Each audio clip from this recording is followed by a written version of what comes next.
Hello friends, today in this video we are going to change the hard disk. The hard disk we have here is 256 GB. So that hard disk is faulty right now. So what we're going to do is open the laptop and replace the faulty hard disk with the new one. So let's start the video with opening the laptop now.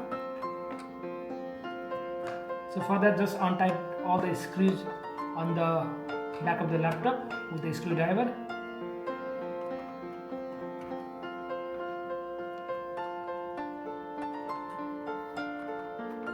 So just take out the lid of the back of the laptop nicely.